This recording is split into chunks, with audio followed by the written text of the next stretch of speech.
এই যে সোনম ৱাংচুক নামৰ মানুহজন সঁচা অৰ্থত মানুহজনক লৈ মোৰ পুতৌ জন্মিছে। নিজকে বাৰু মানুহজনে কি বুলি ভাবিছে? তেওঁ ৰামদেৱ নে সদগুৰু নে গুৰমিত ৰাম ৰহিম সিং নে ৰাম মন্দিৰৰ মুখ্য পুৰোহিত? কোন হয় তেখেত?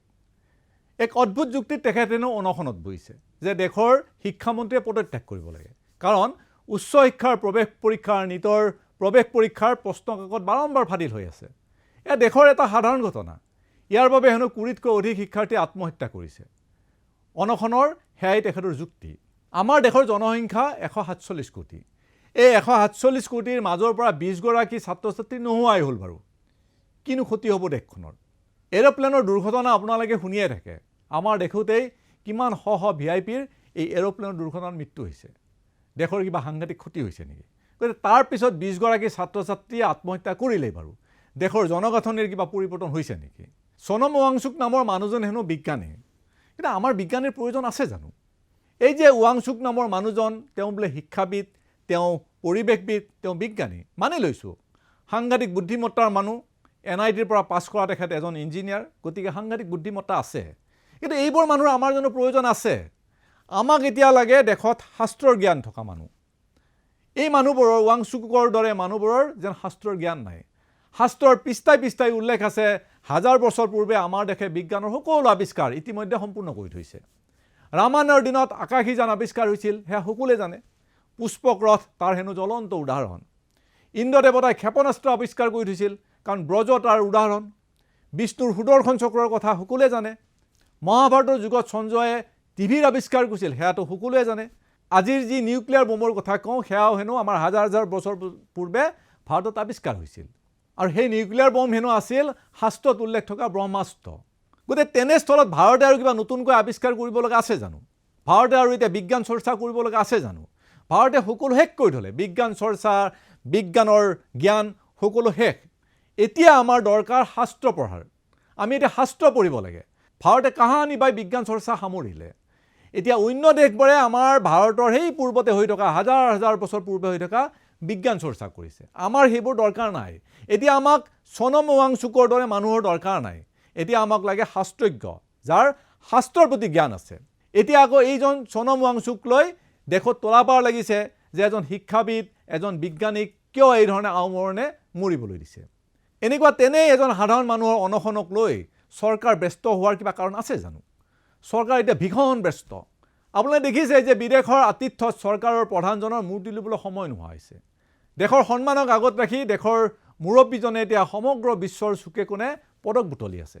গতিকে তেনেস্থলত সোনম ৱাংচুকৰ দৰে এজন সাধাৰণ ব্যক্তিৰ অনশনত তেওঁলোকৰ সময় দিবলৈ সময় আছে জানো? ১৪৭ কোটি জনতাৰ মাজৰ তেনে সাধাৰণ কোনোবা সোনম ৱাংচুকৰ অনশনত সময় অপব্যয় কৰিবলৈ চৰকাৰৰ অন্য কাম নাই নেকি? সাংসদ হ'বলৈ কিমান টকা ব্যয় হয় সেই কথা সকলোৱে বুজি পায়। অন্ততঃ সোনম ৱাংচুকৰ দৰে মানুহে সেইবোৰ কথা বুজি পোৱা উচিত। পেপাৰ লিক কাণ্ডক লৈ ২০ গৰাকী শিক্ষাৰ্থী আত্মহত্যা কৰিলে বুলিয়ে ধৰ্মেন্দ্ৰ প্ৰধানে শিক্ষামন্ত্ৰীৰ পদ কিয় ত্যাগ কৰিব? এয়া কেনে কথা? এয়া নয়া ভাৰতহে। একালত আমি সাধু কথাৰ দৰে শুনিছিলোঁ যে দেশত ৰেল দুৰ্ঘটনা হ'লে ৰেল মন্ত্ৰীয়ে সেই দুৰ্ঘটনাৰ দায়িত্ব স্বীকাৰ কৰি পদত্যাগ কৰে। এই যে আন্না হাজাৰে যেতিয়া অনশন কৰিছিল, তেতিয়া চৰকাৰৰ মন্ত্ৰী, বিধায়ক বা বিষয়া গৈ উবুৰি খাই পৰিছিল আন্না হাজাৰেক বুজোৱাৰ বাবে। আলোচনা চলিছিল আন্না হাজাৰে অনশন ভংগ কৰিব লাগে, আৰু সেয়া পূৰণ হৈছিলে। চৰকাৰৰ প্ৰচেষ্টাত সেয়া পূৰণ হৈছিল। কিন্তু সেইবোৰ পুৰণি কাহিনী, সেইবোৰ এতিয়া সাধু কথা হ'ল। এতিয়া আৰু সেইবোৰ নহ'ব। এতিয়া নতুন চৰকাৰ আহিছে, এতিয়া নতুন ভাৰতৰ দিশ মুকলি হৈছে। সোনম ৱাংচুক কিমান বেয়া মানুহ এতিয়া সেয়াহে প্ৰতিপন্ন কৰাটো চৰকাৰৰ দায়িত্ব। সেই কথাটো বুজাটোৱে এতিয়া চৰকাৰে দায়িত্ব হিচাপে লৈছে। লাডাখৰ নিৰাপত্তাৰ কথা দোহাৰি এই সোনম ৱাংচুক নামৰ ব্যক্তিজনে বহু সংগ্ৰাম কৰিছে। লাডাখক নিৰাপত্তা দিব লাগে, চীনাৰ আগ্ৰাসনৰ পৰা লাডাখক বচাব লাগে, এই ধৰণৰ বিভিন্ন কথা, আৰু সম্পূৰ্ণ লাডাখক লৈ তেখেতে বিভিন্ন পৰিকল্পনা কৰিছিলে, বিভিন্ন কাম কৰিছে। ২০২৪ বৰ্ষৰ কথা, ৱাংচুকে এজন লোকেল কমেডিয়ানৰ এটা বাক্য দোহাৰিছিলে। সেই লোকেল কমেডিয়ানজনে কৈছিল যে যদি চৰকাৰে লাডাখক এই ধৰণে উপেক্ষা কৰি থাকে, তেনেহ'লে এনে এটা দিন উপস্থিত হ'ব যে লাডাখৰ জনতাই চীনৰ সৈন্যক বাট দেখুৱাই দিব লাডাখেৰে ভাৰত আক্ৰমণ কৰিবলৈ। আৰু সেই ব্যক্তিজনৰ সেই বক্তব্যৰ আঁত ধৰি সোনম ৱাংচুকে কৈছিল যে স্থানীয় জনতাৰ এই হতাশাক চৰকাৰে উপলব্ধি কৰা উচিত। লাডাখক নিৰাপত্তা দিব লাগে, লাডাখক গুৰুত্ব দিব লাগে। আৰু আজিৰ তাৰিখত সোনম ৱাংচুকৰ সেই বক্তব্যক চৰকাৰে অস্ত্ৰ হিচাপে ব্যৱহাৰ কৰিছে। সোনমৰ সেই বক্তব্য চৰকাৰৰ বাবে এতিয়া ডাঙৰ অস্ত্ৰ। আগবোৰ কাটি ফেচবুক ইউনিভাৰ্চিটিত ইতিমধ্যে সোনম ৱাংচুকৰ সেই বক্তব্য মেলি দিয়া হৈছে যে লাডাখেৰে চীনে যদি ভাৰত আক্ৰমণ কৰে তেতিয়াহ'লে তেওঁলোকে বাট দেখুৱাই দিব ভাৰত আক্ৰমণৰ বাবে। লগে লগে ৱাংচুক হৈ পৰিল চীনৰ এজেণ্ট, ৰাষ্ট্ৰবিৰোধী। গতিকে ফেচবুক ইউনিভাৰ্চিটিয়ে যেতিয়া আমাৰ দৰে সাধাৰণ জনতাক বুজাই দিছে যে সোনম ৱাংচুক ৰাষ্ট্ৰবিৰোধী, সোনম ৱাংচুক চীনৰ এজেণ্ট, তেতিয়াতো আমি বুজিবই লাগিব যে এই কথাই সঁচা। ৰাষ্ট্ৰৰ শত্ৰুক এতিয়া আমি তিল তিলকৈ মৰিব দিবই লাগিব। চীনৰ সৈতে সম্পৰ্ক ৰাখি পৰেশ বৰুৱা ৰাষ্ট্ৰৰ দৃষ্টিত মহান বিপ্লৱী হ'লেও ৱাংচুক কিন্তু দেশৰ কাৰণে আজিৰ তাৰিখত ডাঙৰ শত্ৰু। ৱাংচুক মৰিলে আমাৰনো কি আহে যায়? তাতে আকৌ এই অনশন ব্যৱস্থাটো আনিছিল মোহনদাস কৰমচাঁদ গান্ধীয়ে। তেখেতে প্ৰচলন কৰিছিল এই ধৰণৰ অনশন। গণতান্ত্ৰিক দেশত প্ৰতিবাদ কৰাৰ এয়া হেনো নীতি। কিন্তু নয়া ভাৰতে এই কথা কিয় স্বীকাৰ কৰিব? এতিয়া নতুন চৰকাৰ, নতুন ভাৰত, গতিকে পুৰণি সেই আওকলীয়া যুক্তিবোৰ নাখাতে। নতুন ভাৰতে গান্ধীৰ নীতি মানিবই বা কিহৰ যুক্তিত?